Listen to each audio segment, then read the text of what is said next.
Go ahead. Hello and good morning. What a great day to be on a work site watching this amazing bridge be built by union labor. My name is Terry O'Sullivan, General President of the Labor's International Union of North America, LIUNA.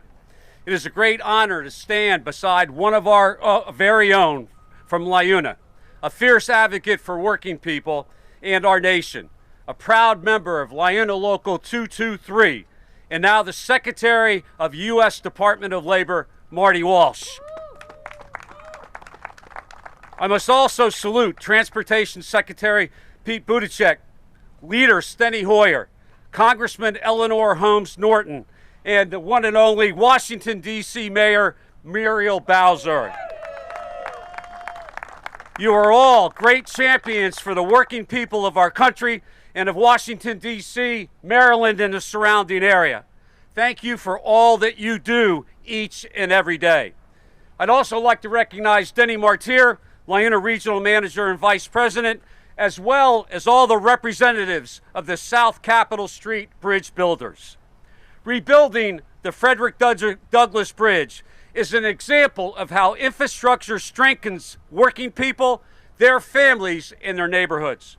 It is an example of how we can put local men and women to work in good family-supporting union jobs and build our middle class in our country from ground up. Constructed with a Building Trades Project labor agreement, the Frederick Douglass Bridge has provided good wages and benefits to an array of skilled union construction trade workers who are trained to deliver the highest quality work on time and on budget.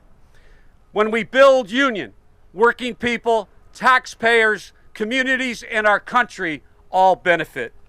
That is why the 500,000 men and women of LIUNA stand in strong, enthusiastic, and solid support of President Biden's visionary American Jobs Plan to build back our nation better. It is about people and building lifelines to a more robust and competitive economy, to good jobs, and to a safer transportation system.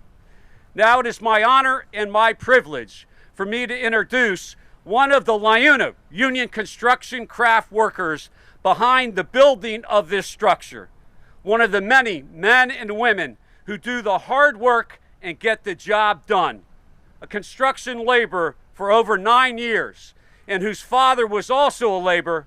It is my honor to introduce Sean Gilchrist of LIUNA Local 11. Sean.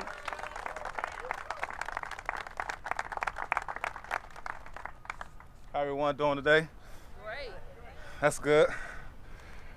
Thank you, General President O'Sullivan. I am honored to be here and honored to be a part of the historic project with the proud men and women of the union construction trades. On the job, we are confident in getting this bridge and the many others in need are prepared safely and reconstructed.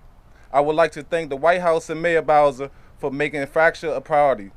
Investment in this bridge is a symbol of the commitment, and it is exactly what this city and our nation needs at this moment. And now it is my honor to introduce to you Washington, D.C.'s great mayor, Muriel Bowser. Thank you, Sean. Thank you, thank you, thank you. Well, good morning, everybody. We are really excited to be here at the Frederick Douglass Memorial Bridge. I want to thank, and I'm going to go a little bit out of order and thank all of the wonderful DDOT engineers, workers, staff, leadership that have gotten us to this point.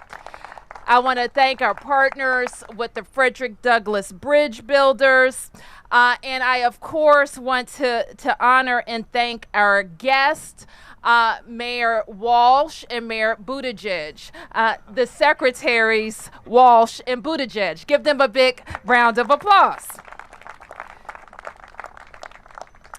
And our leaders from the House of Representatives who don't take no for an answer, who put getting their constituents to and from work at the top of their priorities list.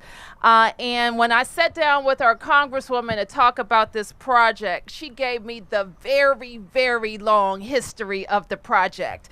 And I am proud that together we could unstick a 17-year-old project and invest in the biggest infrastructure project in the history of Washington, D.C. Thank you, Congresswoman Norton. And we're always happy to be with Leader Hoyer. It helps when your neighbor is Leader Hoyer. And Leader Hoyer has always been a friend of Washington, D.C. I say frequently that D.C. and part of its district in Prince George's County were cousins after all. Literally, we're cousins. When D.C., what's good for D.C. Is almost always good for Prince George's and vice versa. So we want to thank you, Congressman Hoyer, for being with us today and for working with our Congresswoman to make sure that this historic project would come to life. Thank you. Give a big round of applause to Steny. And we, of course, are always happy to be with LIUNA because they represent the working people that are building things, but also focused on how we're going to get more D.C. residents good union-paying jobs. And we know that that's what this project represents. We've been focused on it. We've been intentional about it. We've been working with companies, our D.C. companies, to make it happen. And I think at the end of the day, Mr. Secretary, you're going to see that this is a model for big infrastructure all across the United States of America. Finally, I'll just say, this bridge is going to open in the fall, right? Right, Everett? September, October. I should introduce everybody to the new DDOT director, Everett Lott. It's going to have fantastic ovals that are going to be beautiful in green, and those approaches are going to be ready next year. Right, Everett? And it's also going to have wonderful pedestrian bicycle crossings in addition to serving up to 70,000 vehicles. We're going to reclaim part of the river so that we will be able to look on both sides of the bridge and observe the beauty of Washington, D.C. And as I was up there, we have another big idea, but we'll come back and talk about what that big idea is. So I wanted to say on behalf of all of us 700,000 taxpayers in Washington, D.C., how grateful we are to all of you for being here. And now I have the honor of introducing our Congresswoman, Eleanor Holmes Norton.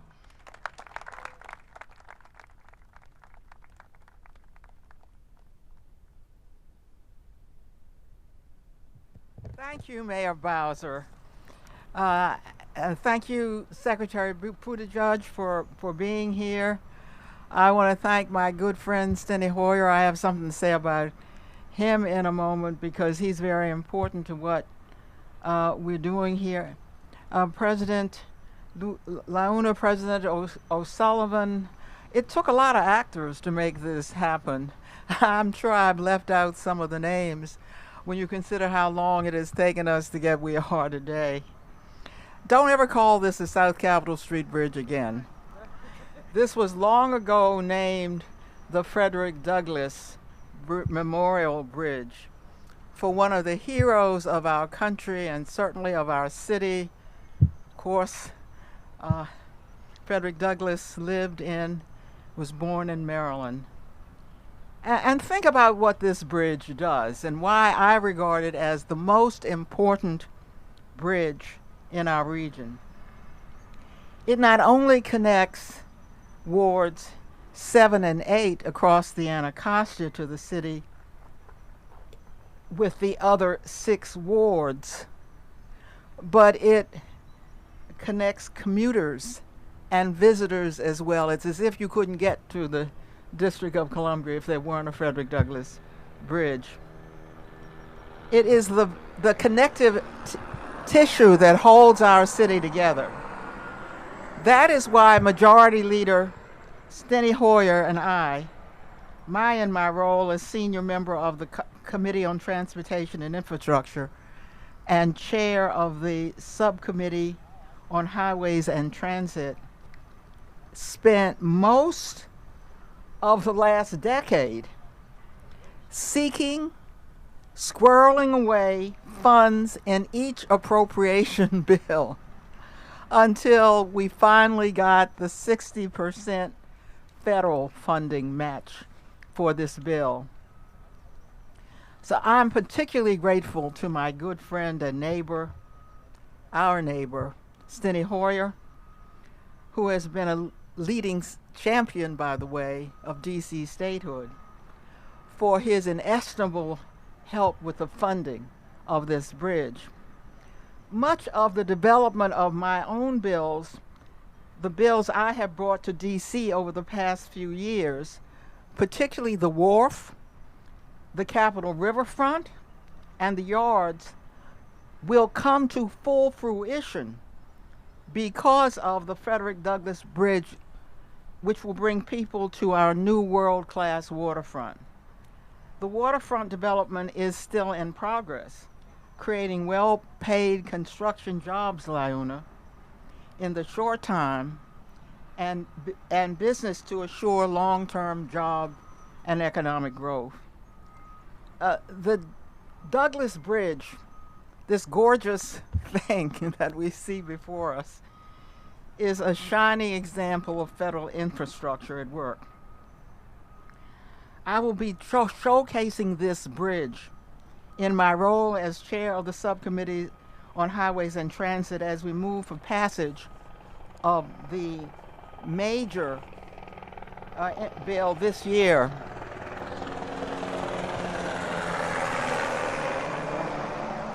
In line with President Biden's Build Back America agenda and his American Jobs Plan in particular. Today, with Democrats in full control of the House, the Senate, and the White House, we have a once-in-a-generation opportunity to invest in the future and address the challenges like climate change and environmental justice. Though there may be debate in Congress about the size, and scope of the infrastructure package that you may be hearing, there is bipartisan agreement about the value of fiscal infrastructure, like this bridge, the bridge that we're here to celebrate today. The Frederick Douglass Memorial Bridge epitomizes the infrastructure at the heart of the pending bill. It will help us get that bill out of the Congress. I will continue to work to support big, bold projects like this bridge that can transform our communities. Thank you very much. Thank you. Thank you, Congresswoman. And now we'd like to hear from the Majority Leader, Steny Hoyer.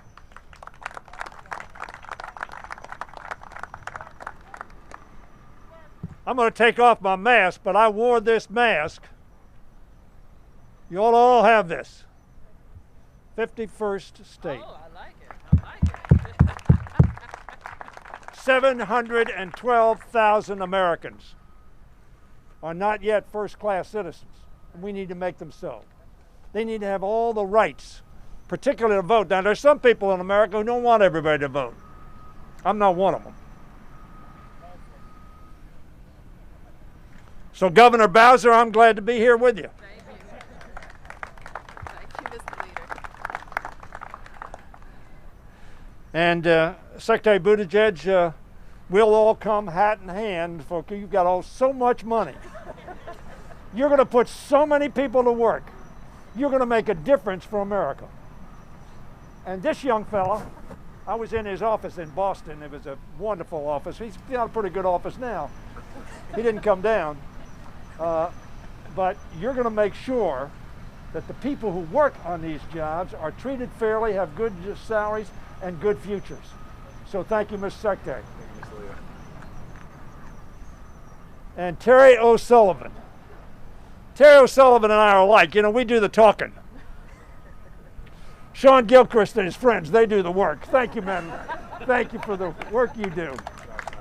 Talk is cheap, Terry, but we do it, don't we? Terry is a great labor leader, great fighter for working men and women in our country. And I am so pleased to be here with him. We passed a bill we call the PRO Act. We want to make sure that workers in America have the right to organize and bargain collectively so they get good pay, good benefits, safe workplaces, and great security for their futures. In 2004, Terry, those 70,000 people, a lot of them come from my district, right down the road here. It is so appropriate that a Marylander is going to be the name of the 51st state, the Douglas Washington Commonwealth. Because after all, unlike Virginia, we gave it and we let it be. Our Virginia friends took it back, what can I tell you? So it's appropriate that a Marylander will bear the name of this state. I have a speech here you can tell I'm not giving, because I'm so excited. 2004, I started working on this bridge. And Ellen and I, year after year, I was on the Appropriations Committee. I wasn't the majority leader, so I was on the Appropriations Committee. This, ladies and gentlemen, hear me. I'm press, I want you to hear me. This is an earmark. Hear me. This is an earmark. We're getting earmarks back this year. This is creating jobs. It's creating connectors to the wards and to the state and the state of Douglas Commonwealth, Washington Commonwealth. This is a job creator. It's a people server.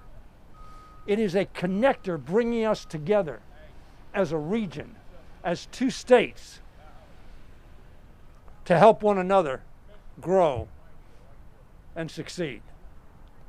And yes, it is a project that we made sure we have men and women working on this bridge who are getting good salaries, good benefits, and good security. And that project labor agreement, very important, Terry O'Sullivan. Now, I've got a lot to say here about the jobs plan and the family plan. I won't do it. I imagine the Secretary is going to talk about that. After all, that's what he's paid for by the Biden administration. Talk about it. So no point in both of us talking about it, other for me to say I'm for it. The President's vision for America is building back better. And when we build back better, our country will be better, our people will be better, and we will be competitive with the rest of the world. And when we can compete with the rest of the world, we win. That's what America's about. So I'm pleased to be here today to celebrate not only this bridge, but what Eleanor Holmes Norton and others have done. Tony Williams is the mayor I worked with first, and the succeeding mayors. And I'm so proud of your mayor, your governor, Muriel Bowser, who's doing such a wonderful job for the nation's capital, Washington, D.C. Thank you, Muriel Bowser. And so I'll leave it to the Secretary to tell you about why we are so passionate about the jobs plan and investing in infrastructure, which is not just bricks and mortar. It's people. It's jobs. It's security. It's growth. It's economic well-being. That's what it's about. God bless each one of you who has made a difference in coming to this project, and God bless Eleanor for what you have done for the southwest of your city. Just incredible. I was glad to help you. I was glad to work with you, and I'm going to keep doing it. God bless you. Thank you. Thank you.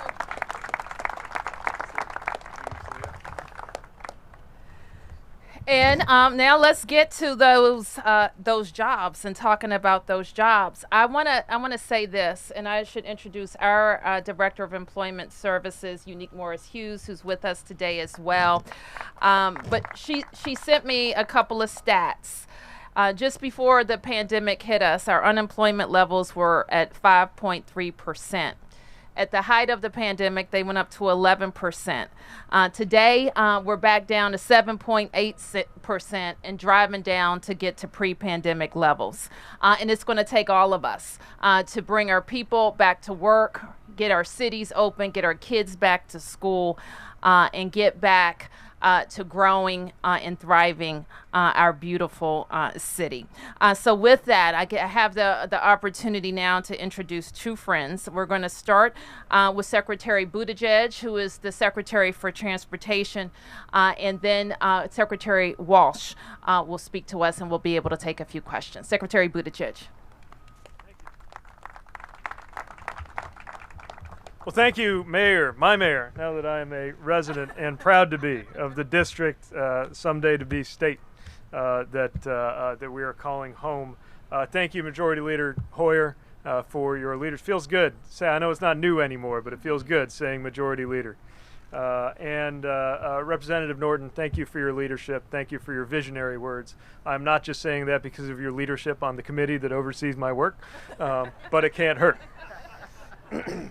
And thank you, General President O'Sullivan, Sean Gilchrist, and all of the workers that you represent, and all of organized labor for making this such a great example of things that we are talking about that can make such a positive difference around the country. And I want to thank Secretary Walsh, but we'll come to him in a moment. So many things to love about what we see here, and I am thrilled to be able to point in a very literal way to the job creation that is possible when America decides to make good and needed investments in infrastructure. I'm excited to take a closer look, as we have at this bridge. I say a closer look because I take a look at the progress of this bridge every single day, looking out the window of my office at the Department of Transportation. And of course, the second most exciting thing to see is these beautiful arches rising, and that will eventually be painted by the color of lights on that bridge.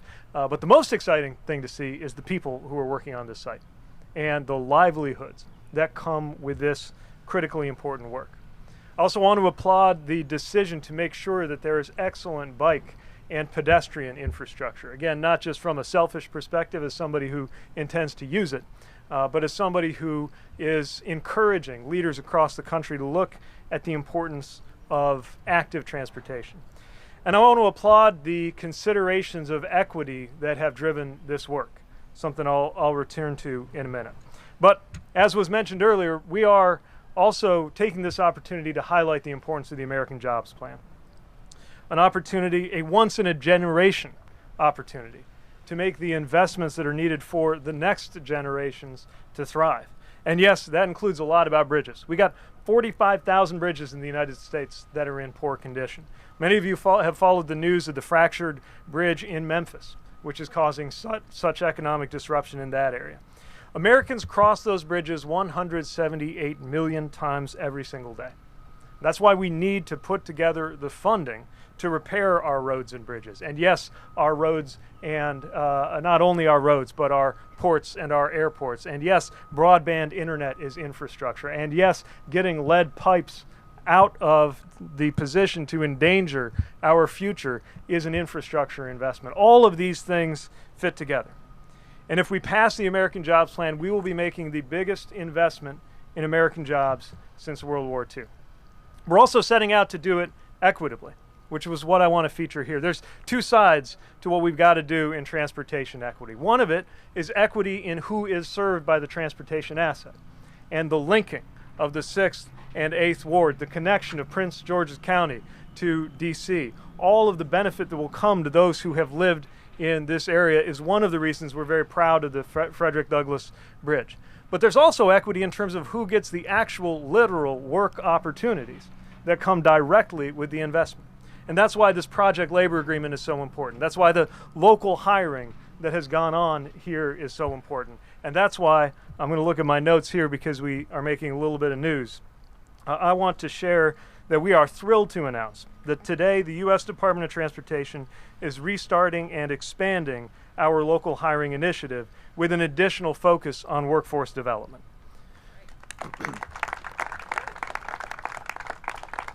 We know this can work because it worked right here. In 2015, the U.S. Department of Transportation approved the use of local hiring provisions for the Frederick Douglass Memorial Bridge, and hundreds of people from this immediate area have been hired. Now,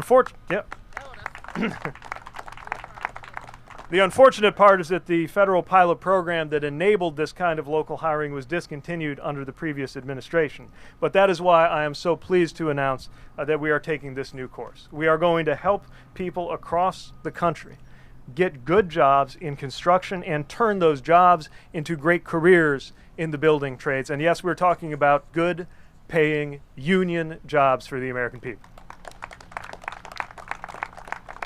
So under this 4-year pilot, the Federal Highway Administration and the Federal Transit Administration will enable recipients of federal dollars for construction projects to include local labor hiring preferences, including for low-income workers or underinvested, underserved, and overburdened communities. And we're doing that in the context of a larger moment, where our country is coming to terms with labor and equity and climate and so many other imperatives that are at stake in every single infrastructure decision we make. And we know that there is a challenge and even a struggle in getting the kind of investments that we really need to make done, but we're also in the symbolic shadow of Frederick Douglass, who said, without struggle there is no progress, so I know we're all prepared to get that job done.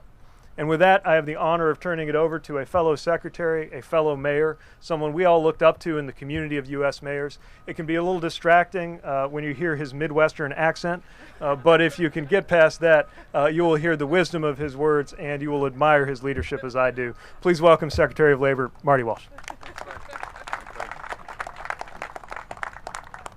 Just for those of you that don't have a clue what I'm saying, this translation service is available in the back. I want to. First of all, this event has turned into a rally, and that's a good thing. And I want to just thank you, Mr. Leader. I want to thank you, Congresswoman, for what you do. The Congresswoman says something very important here when she talked about how this was allocated, and she continued to push it in the next few budgets. That's leadership. That's understanding and working with our colleagues and making sure this project continues moving forward. We had one of those projects in Boston.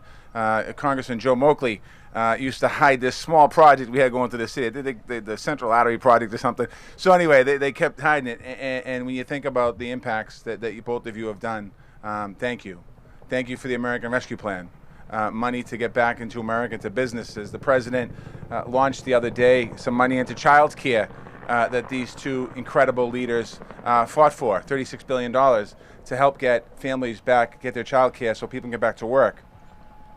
$2 billion for unemployment insurance to look at the system that didn't work equitably for everyone across the board. I think that's me. Okay, it's not me. So I want to thank you for that.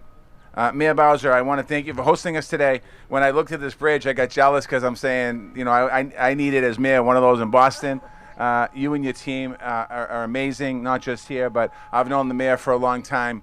And she does some amazing work, and I've had the chance since I've had this role to go around the city and see some of the incredible job programs and things that the mayor has and that the city is doing, so thank you. To my friend Mayor, Secretary Buttigieg, we call each other Mayor. I joke with him kind of up on the bridge, as the leader said, he has all the money, and I have no problem helping him spend the money, and we're going to make sure there's good labor standards with that money, but I want to thank you, Mayor Buttigieg, as well.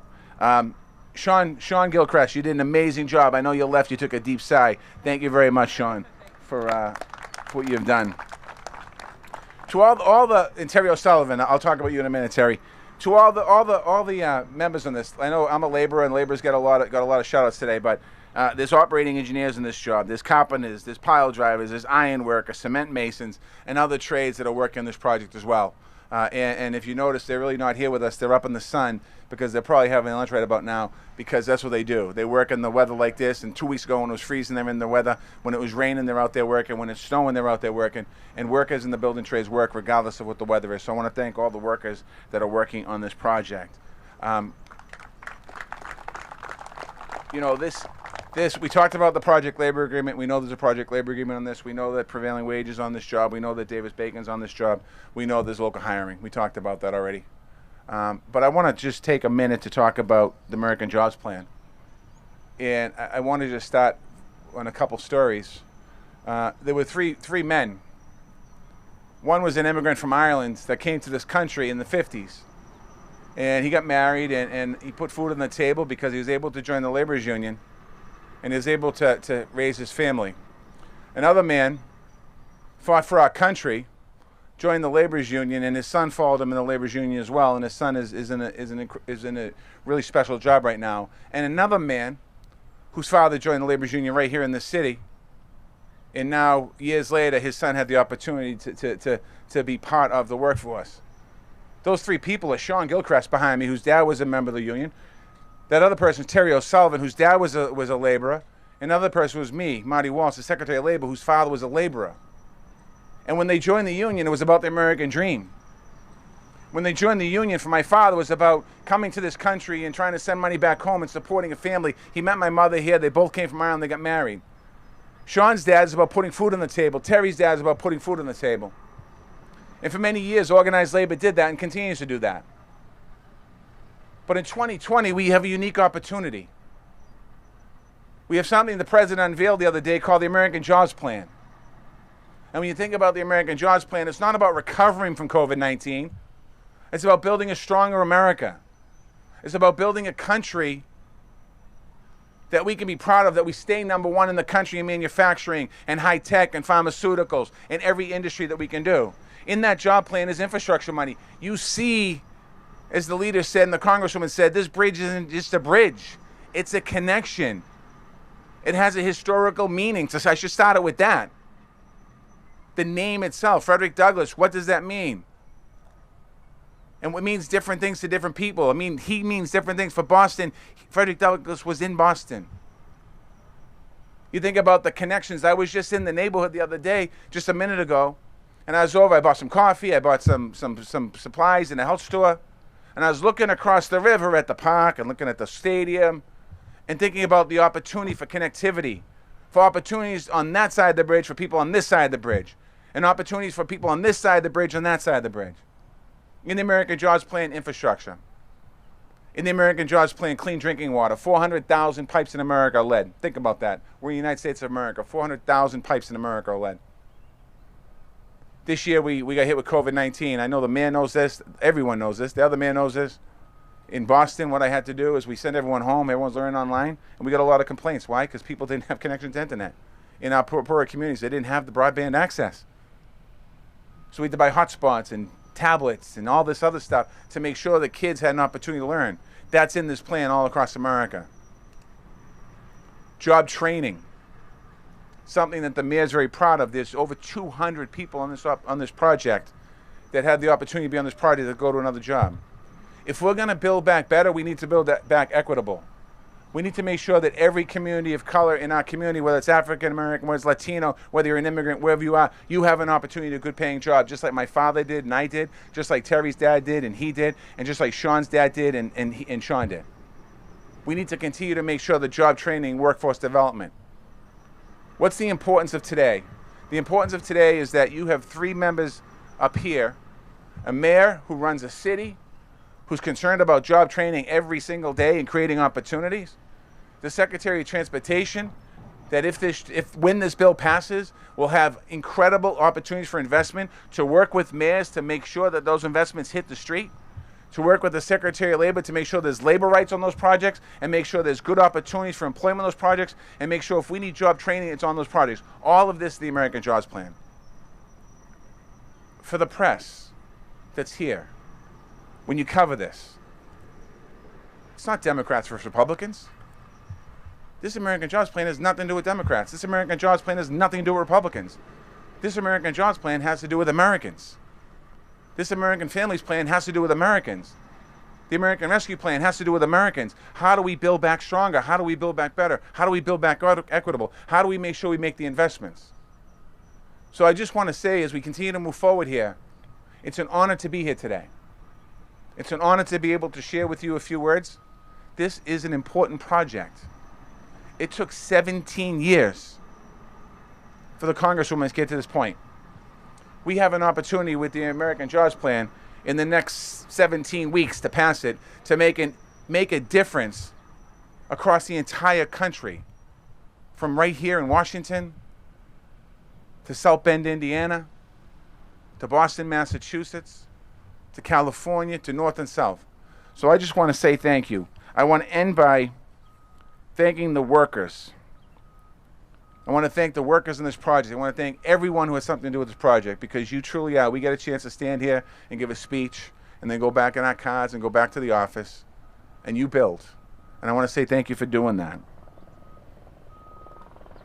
The president has said about the American Jobs Plan and about all the things we're talking about, we can't afford to miss.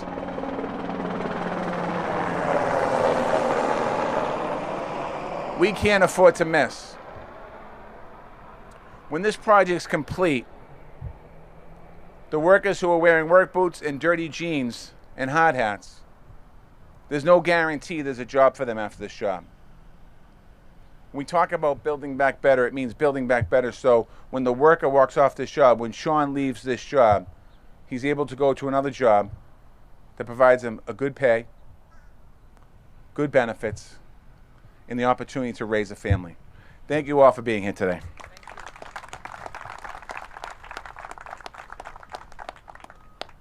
Thank you, Secretary Walsh. I too want to thank General President O'Sullivan and Sean and all of the workers who are here, who are representing the finest of talent in Washington, D.C. I want to thank Secretary Buttigieg for taking what we were able to do here and making sure other big infrastructure projects can benefit from local hiring provisions. It takes a little bit longer. You have to be a little bit intentional at the front.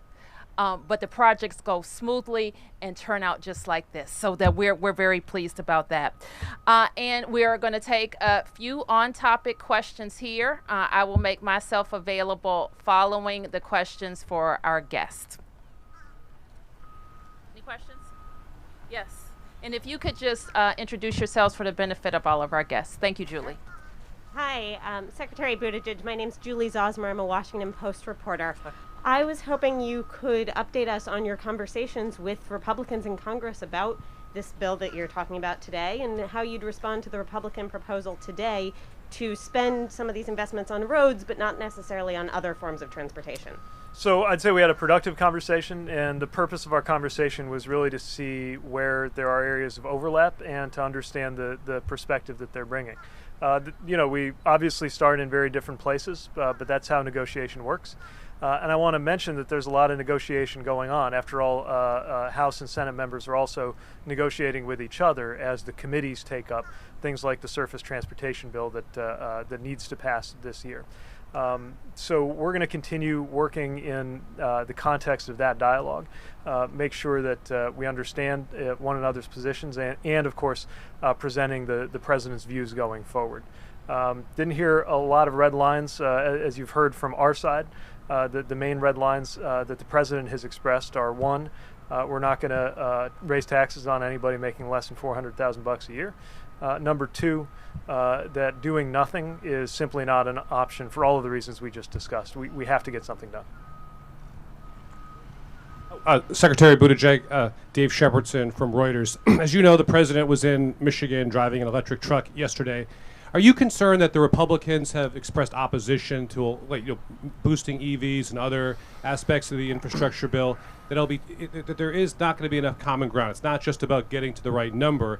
Can you find common ground on the policies to advance EVs and other green efforts, and yet also address Republicans' priorities? Well, I agree. It's a great point that this isn't just about numbers. This is about policies, and the President has made it very clear that climate is a priority for this administration. It's a priority for this country. And at the climate summit, the President stated very ambitious goals on behalf of the U.S. to the community of nations participating. So we're very serious about pursuing those goals. Now, a lot of our transportation decisions, they're climate decisions whether we say so or not. But I also think there is scope for common ground here, too, around things like the job creation potential of electric vehicles. And I think seeing what was going on at the F-150 plant was a good example. I think it's also helpful because I know that there's still a persistent image, maybe in some folks' minds, of the little car that's good for getting around a city. People are still thinking of a Prius, which, from hybrid vehicles. And those are great, but understanding that it may well be on work sites and in rural areas that people have the most to gain by going electric, because that's where you're driving the most, you got the most fuel savings, is a really important point for us to make. So we're going to continue, I think, advancing what we believe is important, not so much to make sure electric vehicles happen, they're happening with or without us, but to make sure they're made in America by American companies and American workers, and we want them to be union workers. Hi, Ashraf Khalil with the Associated Press. I just wanted to clarify. So this bridge, this particular project was launched using the local hiring practices that the exact same set of standards that you are bringing back. Do I have that right?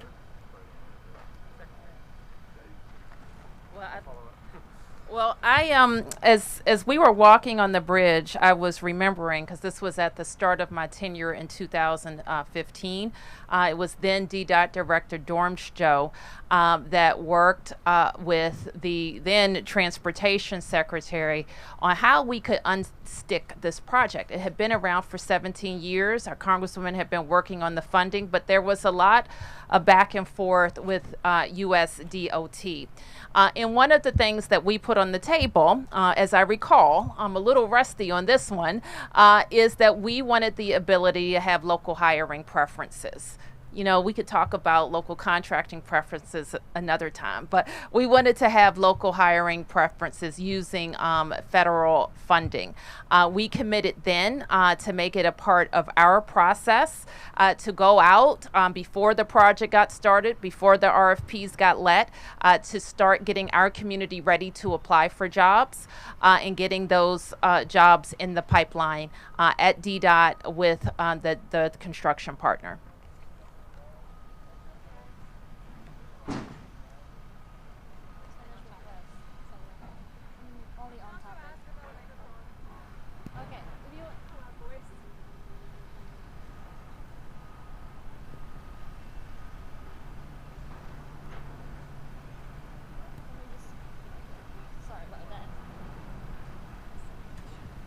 Hi, I'm Katya Dmitrieva from Bloomberg News. This is a question for either of the secretaries, but do you envision that you will have local hiring provisions as mandatory in future projects as well under the spending plans, the infrastructure plan? I mean, it's certainly something that I think that I'm going to be pushing at the Department of Labor. I don't want to speak for Secretary Buttigieg, but we both are going to push to try and do our best to get local hiring. I think it's important to hire from the community where the dollars are spent. But again, this is a process now. It's a bill process, so we're going to work with the leadership in the Congress and the Senate to make sure that whatever's put in the legislation. There's certainly a case to be made right here at the bridge right behind me. The importance of having local hiring, giving over 200 people from the community an opportunity to get a chance to get into the trades, work on this project, and then be carried forward. So I always find that local hiring is really important to have, and I think that, you know, and I'm assuming, I haven't done this yet, but when I talk to mayors around the country as well, they're going to want to see some type of local hiring provision in there because they want the money that's brought to the district spent in the district. Yeah, I'll just add that the pilot we're announcing today obviously is within the authorities that we have, and those authorities have a lot of constraints. If there were fewer constraints, we could do more in this direction, and I'm sure that'll continue to be a discussion as we're working on things like the legislative text on the jobs plan. Hey, Secretary Pete, can I slip one more in? A big topic today, the EU is going to lift the restrictions and let Americans who've been vaccinated to come back into the country, or come to the EU. When do you think the U.S. might lift its 212F restrictions, and do you think the U.S. would require people to get vaccinated before they come to the U.S.? Well, ultimately, this is a public health decision, and so there's an interagency process, and obviously the CDC is driving a lot of that. There are two ways of looking at this, right? One is to look at countries, the other is to look at travelers, and the important thing in striking that balance is to make sure that we hit the appropriate balance that maximizes safety, but also maximizes something I think we all want to see, which is a return to more travel. As the Secretary of Transportation, I'm the first who is eager to see these things get up and running, provided it can be safe. So let me use that as a way to remind everybody to get vaccinated. The best way to get back to normal, to get people back to work, kids back to school, back to travel, and on all of those great things is to get vaccinated. We, of course, have free walk-up sites, no registration, no appointment needed across the District of Columbia. The president has set a bold goal to have 70% of Americans have their first shot, at least one shot by July 1st.